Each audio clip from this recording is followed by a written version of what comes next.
आज की इस वीडियो में हम दुनिया के 10 सबसे धनी व्यक्तियों के बारे में बात करेंगे। मैं आपको बताऊंगा कि ये 10 लोग किस तरह से अपना पैसा कमाते हैं और किस तरह से इन्होंने अपने अपने बिजनेसेस में शुरुआत करी थी। आइए इस लिस्ट को शुरू करते हैं नंबर 10 पोजीशन के साथ। नंबर 10, दिलीप शांघवी। दिलीप शांघवी वो भारतीय बिलियनियर हैं जिन्होंने फार्मास्यूटिकल्स की दुनिया से अपना ज्यादातर पैसा बनाया। उन्होंने सन फार्मास्यूटिकल्स की शुरुआत करी जो आज अपने क्षेत्र की कुछ सबसे बड़ी कंपनियों में से एक है। दिलीप गुजरात के अमरेली से आते हैं और वहीं से उन्होंने अपनी स्कूल की पढ़ाई करी, जिसके बाद दिलीप ने बैचलर ऑफ कॉमर्स की डिग्री हासिल करने के लिए कोलकाता की तरफ रुख करा। दिलीप ने अपने करियर की शुरुआत अपने पिता के साथ मिलकर होलसेल जेनेरिक दवाइयां बेचकर करी थी। इसी दौरान दिलीप ने तय करा था कि वो दूसरों की दवाइयां बेचने के बजाय खुद की दवाइयां बनाएंगे। इसी समय पर उन्होंने सन फार्मास्यूटिकल्स इंडस्ट्रीज की शुरुआत करी, जिसमें उन्होंने मूल रूप से सिर्फ 10,000 रुपए का निवेश किया था। ये बात 1982 की है, जब इनकी कंपनी ने इनका पहला साइकियाट्री ड्रग बनाया था। सन फार्मा ने इसके बाद सफलता की ओर राह बढ़ाई और इसी बीच उन्होंने कई घाटे में चल रही कंपनीज को एक्वायर करा और उनके बिजनेसेस को प्रॉफिट में तब्दील करा। आज दिलीप शांघवी की नेटवर्थ है $7.6 बिलियन, जिसको भारतीय करेंसी में कहा जाए तो 54,000 करोड़ रुपए है। इसी के साथ बढ़ते हैं हमारी लिस्ट के 9th पोजीशन की तरफ। नंबर 9, गौतम अडानी। गौतम अडानी एक भारतीय इंडस्ट्रियलिस्ट हैं जो अदानी ग्रुप के चेयरमैन और फाउंडर हैं। अदानी ग्रुप एक अहमदाबाद बेस्ड मल्टीनेशनल ग्रुप है जो अलग अलग सेक्टर्स में फैला हुआ है। आज उनका business logistics, energy, agriculture, defence और एरोस्पेस जैसे सेक्टर्स में फैला हुआ है। गौतम अडानी अहमदाबाद, गुजरात के एक जैन परिवार से आते हैं। यहाँ गौतम अडानी के पिता एक टेक्सटाइल मर्चेंट हुआ करते थे। गौतम का शुरू से ही बिजनेसेस में इंटरेस्ट था और इसी कारण उन्होंने अपने कॉलेज के दूसरे ही साल में कॉलेज छोड़ खुद का बिजनेस शुरू करने का फैसला करा। शुरुआत गौतम ने महिंद्रा ब्रदर्स के लिए एक डायमंड सॉर्टर का काम करके करी थी। इसके बाद वो पीवीसी इंपोर्ट्स के बिजनेस में आए और यहीं से उन्होंने सफलता की सीढ़ी चढ़नी शुरू कर दी। आज गौतम अडानी की नेटवर्थ है $8.7 बिलियन, यानी कि 62,000 करोड़ रुपए। नंबर 8, साइरस पूनावाला। साइरस पूनावाला वो इंडियन बिजनेसमैन हैं जो दुनिया भर में सबसे ज्यादा वैक्सीन बनाने के लिए जाने जाते हैं। ये पूनावाला ग्रुप के चेयरमैन हैं, जिसमें सीरम इंस्टीट्यूट ऑफ इंडिया भी आता है, जो कि दुनिया की कुछ सबसे बड़ी बायोटेक कंपनीज में से एक है। आज के समय में दुनिया की 70% से ज्यादा बच्चों ने अपने जीवन में कम से कम एक बार तो इनकी बनाई गई वैक्सीन यूज करी है और ये फैक्ट दर्शाता है कि इनके बिजनेस की रीच कितने ज्यादा देशों में है। उनके मेडिसिन की फील्ड में करे योगदान के कारण 2005 में भारतीय सरकार ने इन्हें पद्मश्री से भी नवाजा। वैक्सीन के अलावा वो अपने फैमिली बिजनेस का भी हिस्सा रही हैं। कॉलेज खत्म करने के बाद से ही वो अपने हॉर्स रेसिंग और ब्रीडिंग के फैमिली बिजनेस के साथ जुड़ गए थे और उनका ये बिजनेस समय के साथ इतना बड़ा हुआ कि उन्हें एशियन रेसिंग फेडरेशन का वाइस चेयरमैन बनाया गया। आज साइरस पूनावाला की नेटवर्थ है $9.5 बिलियन, यानी कि 68,000 करोड़ रुपए। नंबर 7, कुमार मंगलम बिरला। कुमार मंगलम बिरला आदित्य बिरला ग्रुप के मालिक हैं, जो कि इंडिया के कुछ सबसे बड़े बिजनेस ग्रुप्स में से एक है। इसके अलावा वो Birla institute of technology and science के चांसलर भी हैं और इतना ही नहीं बल्कि वो IIT दिल्ली और IIM अहमदाबाद के चेयरमैन भी हैं। कुमार मंगलम बिरला राजस्थान के मारवाड़ी बिरला परिवार से आते हैं। उनका जन्म कोलकाता में हुआ और उनकी परवरिश हुई मुंबई में और यहीं से उन्होंने स्कूल और कॉलेज की पढ़ाई भी करी। बैचलर्स की डिग्री लेने के बाद वो MBA की पढ़ाई करने के लिए लंदन बिजनेस स्कूल गए। वो ICAI के नियमित एक चार्टर्ड अकाउंटेंट हैं।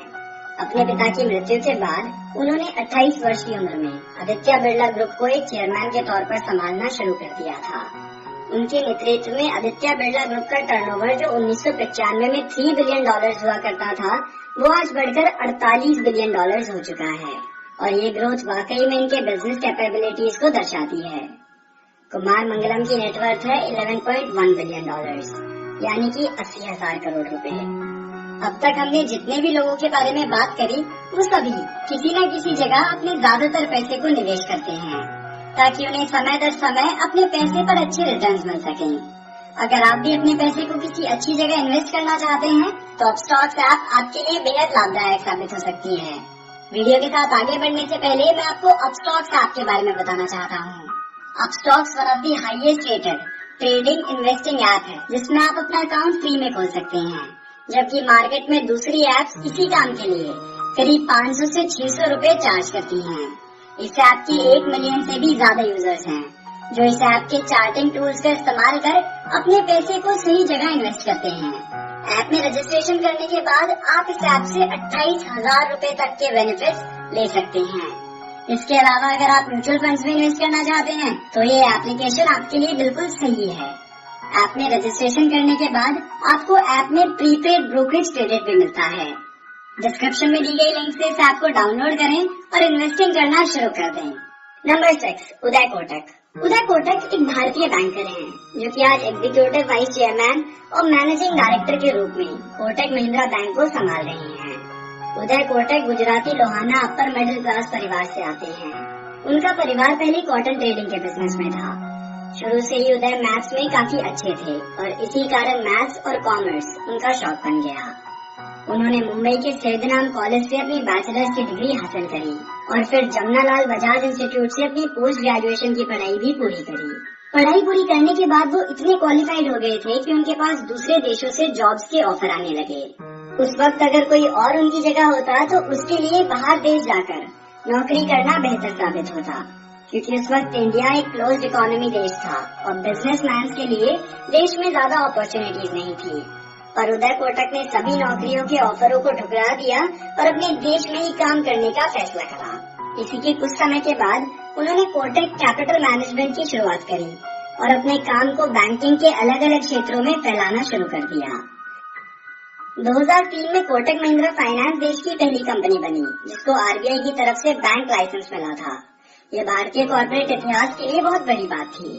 आज के वक्त उदय कोटक 11.8 बिलियन डॉलर्स यानी कि 84,000 करोड़ रुपए की संपत्ति के मालिक हैं। नंबर 5, लक्ष्मी मित्तल। लक्ष्मी मित्तल दुनिया की सबसे बड़ी स्टील मेकिंग कंपनी के मालिक हैं।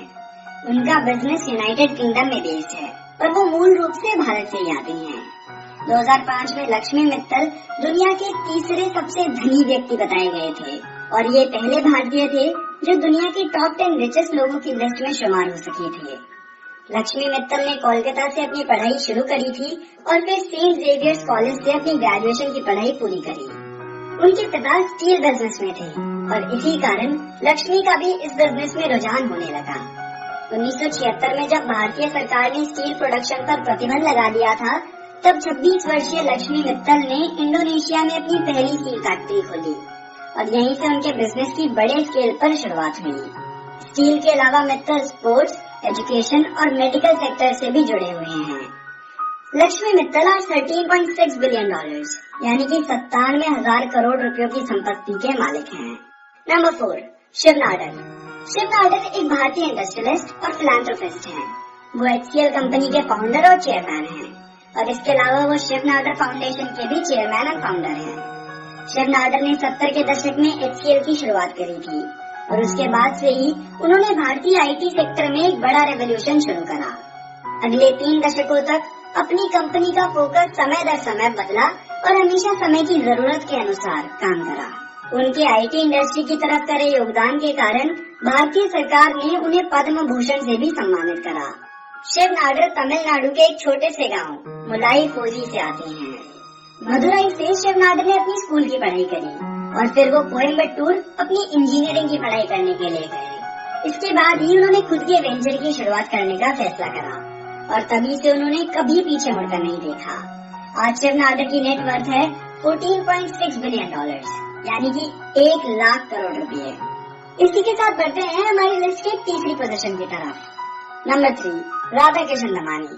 राधा किशन एक रिटेलर और इन्वेस्टर हैं जो अपनी सुपरमार्केट चेन वी-मार्ट के लिए जाने जाते हैं। राधा किशन दमानी पहली बार रिटेलिंग में 2002 में आए थे, जब उनके पास सिर्फ एक ही स्टोर हुआ करता था जो उस वक्त मुंबई में स्थित था, और तब से अब तक वो अपनी सफलता की सीढ़ी में सिर्फ ऊपर ही चढ़े हैं। दमानी इसके अलावा VST इंडस्ट्रीज और यूनाइटेड ब्रूअरीज में भी ओनरशिप रखते हैं। इसके अलावा जब राधा किशन दमानी ने 2017 में डी-मार्ट को स्टॉक मार्केट में लिस्ट कराया था, तो उसने आज तक की हाईएस्ट रिकॉर्ड ओपनिंग करी थी, जिस कारण उनकी कंपनी की वैल्यू उस वक्त 40,000 करोड़ रुपए से भी ज्यादा हो गई थी। इतना ही नहीं बल्कि उनके इन्वेस्टिंग ज्ञान की बात करी जाए तो उन्होंने ही बिलियनियर इन्वेस्टर राकेश झुनझुनवाला को मेंटर करा था। अगर आपको राकेश झुनझुनवाला की जिंदगी के बारे में और बातें जाननी है तो आप इस वीडियो के बाद हमारे चैनल पर राकेश झुनझुनवाला की जिंदगी पर बनाई गई वीडियो को भी देख सकते हैं। राधा किशन दमानी की नेटवर्थ है 17.6 बिलियन डॉलर्स, यानी कि 1,20,000 करोड़ रुपए। नंबर 2, अजीम प्रेमजी। अजीम हाशिम प्रेमजी एक Indian business tycoon, investor, engineer और फिलैंथ्रोपिस्ट हैं, जो कि आज विप्रो लिमिटेड की कमान एक चेयरमैन के रूप में संभाल रहे हैं। उन्होंने पिछले 4 दशकों से विप्रो की कमान संभाली हुई है और उन्होंने 40 वर्षों से भी ज्यादा समय में हमेशा इस कंपनी को सॉफ्टवेयर इंडस्ट्री में आगे रखा। और यही वजह है कि 2010 में आसिम प्रेमजी को दुनिया के 20 सबसे पावरफुल मैन की लिस्ट में भी शामिल करा गया था।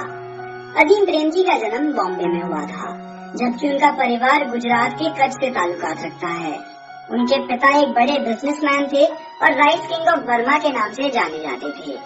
1947 में हुए पार्टीशन के बाद जिन्ना ने अजीम प्रेमजी के पिता को पाकिस्तान से जुड़ने का न्योता दिया था, पर उन्होंने उनके इस न्योते को ठुकराकर इंडिया में रहने का ही फैसला करा। अजीम प्रेमजी ने स्टैनफोर्ड यूनिवर्सिटी से बैचलर्स ऑफ इलेक्ट्रिकल इंजीनियरिंग की डिग्री हासिल करी। अजीम प्रेमजी आज 26.6 बिलियन डॉलर्स यानी कि 1,62,000 करोड़ रुपयों की संपत्ति के मालिक हैं। इसी के साथ अब हम आ चुके हैं हमारी लिस्ट की फर्स्ट पोजीशन की तरफ। नंबर 1, मुकेश अंबानी। अब हम आ चुके हैं इस लिस्ट के सबसे चर्चित नाम की तरफ। मुकेश अंबानी रिलायंस इंडस्ट्रीज के सबसे बड़े शेयर होल्डर हैं, जो कि फॉर्चून ग्लोबल 500 में एक लिस्टेड कंपनी है और मार्केट वैल्यू के तौर पर ये कंपनी भारत की सबसे ज्यादा वैल्यूएबल कंपनी है। मुकेश धीरूभाई अंबानी एक गुजराती परिवार से आते हैं। इनकी सफलता की कहानी से तो हम सभी परिचित हैं और रिलायंस जियो के हाल ही के सक्सेस को तो हम सभी ने खुद विटनेस भी करा। जियो ने बहुत ही कम समय में 34 करोड़ लोगों का कस्टमर बेस बना लिया है। मुकेश अंबानी इंडिया ही नहीं बल्कि एशिया के सबसे धनी व्यक्ति हैं। मुकेश अंबानी की नेटवर्थ है 50 बिलियन डॉलर्स यानी 3,60,000 करोड़ रुपए, जो कि हमारे देश की 2.1% GDP के बराबर है। अगर आपको ये वीडियो पसंद आई हो तो आप इस वीडियो को लाइक करके हमारा मनोबल बढ़ा सकते हैं। और अगर आप चाहते हैं कि हम इस लिस्ट में बताए गए व्यक्तियों की जिंदगी पर एक बायोग्राफी वीडियो बनाएं, तो आप हमें उनका नाम कमेंट करके जरूर बताएं। अगर आप ऐसी वीडियो पहली बार देख रहे हैं और इसी और वीडियो देखना चाहते हैं तो दोस्तों इस चैनल को सब्सक्राइब कर लीजिए, क्योंकि मैं आपके लिए ऐसी वीडियोस लाता रहूंगा। धन्यवाद।